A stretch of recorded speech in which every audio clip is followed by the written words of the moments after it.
नवा दिवस नवी कथा. आजच्या कथेचं नाव आहे ज्योतिषाची फजिती.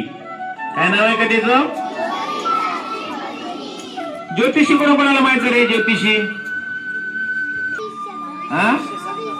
हा भविष्य बघणारा. माहिती आहे सगळ्यांना? तुम्ही पाहिले का रे कधी तुमचं भविष्य? पाहिलंय? बर. काय करतो रे ते भविष्य बघताना? आपला हात काय करतो? आपल्या हातामध्ये घेतो, त्याच्या हातामध्ये घेतो का नाही?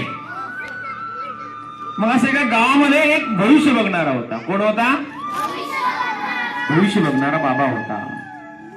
आणि तो बाबा त्या गावातील लोकांचं, परिसरातील लोकांचं भविष्य बघायचा. त्यांचा हात हातामध्ये घ्यायचा. हातामध्ये घेतल्यानंतर त्यांना गोड गोड बोलायचा, सगळं चांगलं चांगलं सांगायचा. बघताना त्यांच्या हातावरच्या रेषा बारकाईनं बघितल्यासारखं नाटक करायचा. आणि लोकांना वाटायचं हा भविष्यकार खूप हुशार आहे. आणि त्याने असं करून करून त्या पंचक्रोशी मधल्या सगळ्या लोकांना लुटलं होतं. सगळ्यांकडून खूप पैसे जमवले होते. पैसे जमवून अगदी श्रीमंत झाला होता. मस्तपैकी बंगला बिंगला बांधला होता त्यानं.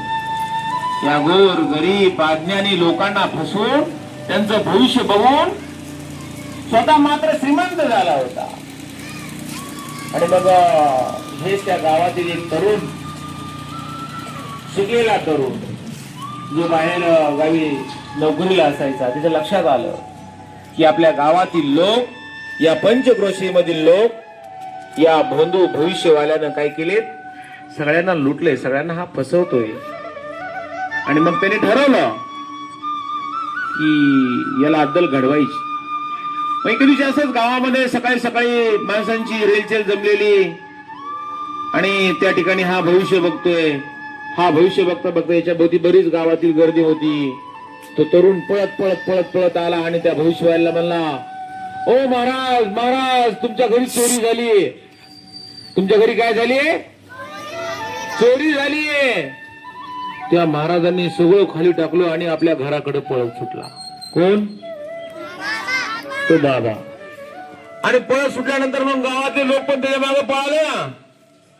पळाल्यानंतर घरी जाऊन बघतो तर कशाची चोरी? घरी चोरी झालेली नाही, काहीच नाही, काहीच नाही.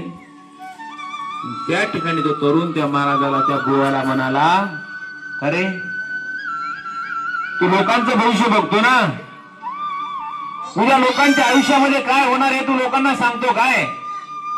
मग तुला तुझ्या घरी चोरी होणार होती किंवा चोरी होणार नाही हे तुला अगोदर कसं काय नाही रे कळलं? यावर तो भोंदू बाबा, भविष्य बघणारा भोंदू बाबा काय झाला? खजील झाला. त्याने शर्मेनं मान खाली घातली आणि इथून पुढे कधी लोकांना फसवणार नाही असं त्यानं काय केलं? ठरवलं.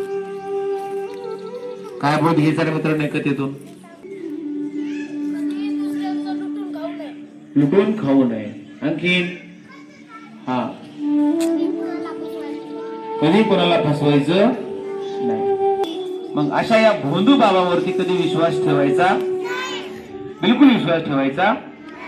अरे या अंधश्रद्धा निर्मूलनामध्ये आपल्या महाराष्ट्रामध्ये काही लोकांनी आपले प्राण दिले रे. त्यामध्ये नरेंद्र दाभोळकर असतील, गोविंद पानसरे असतील. यांना आपला जीव गमवावा लागला. लोकांना या जादूटोना, ही भोंदूगिरी, ही आघोरी कृत्य हे सांगण्यामध्ये त्या बिचाऱ्यांचं जीवन संपलं. आणि या अंधश्रद्धा निर्मूलन समितीचे संस्थापक अध्यक्ष कैलासवासी आदरणीय नरेंद्रजी दाभोळकर यांचे कोणी आणखी सापडत नाहीत. म्हणजे हे आपले एक महाराष्ट्राचं दुर्दैवच आहे ना. या भोंदूगिरीला आळा घालण्यासाठी त्यांनी पूर्ण आयुष्य आपलं पणाला लावलं ना, बरोबर की नाही? या अंधश्रद्धा निर्मूलनावरती त्यांनी कायदा करून घेतला. 2013 मध्ये महाराष्ट्रामध्ये कायदा झाला. 2013 मध्ये कायदा केला. ही अशी अघोरी कृत्य, या अशा अंधश्रद्धा त्यांना आळा घालण्यासाठी, नरबळे असतील, पायबंद घालण्यासाठी शासनाला त्यांनी कायदा करायला भाग पाडलं. परंतु तरीही आपण आणखीन अशा या भोंदू बाबावरती वगैरे काय करतो, विश्वास ठेवतो. ठेवणार काय तुम्ही विश्वास इथून पुढे? एका आवाजात सांगा मला, विश्वास ठेवणार का अशा बाबावरती? अरे आपलं भविष्य हे आपल्या हातावरच्या रेषेमध्ये नसतं रे. आपलं भविष्य हे आपल्या हातामध्ये, आपल्या मनगटाच्या ताकदीवर असतं. आपलं भविष्य हे आपल्या हाताच्या रेषेमध्ये दडलेलं नसतं. आपले हात जेवढे काम करतील, जेवढे कष्ट करतील, जेवढे श्रम करतील, तेवढं आपलं भविष्य काय असतं, उज्ज्वल असतं.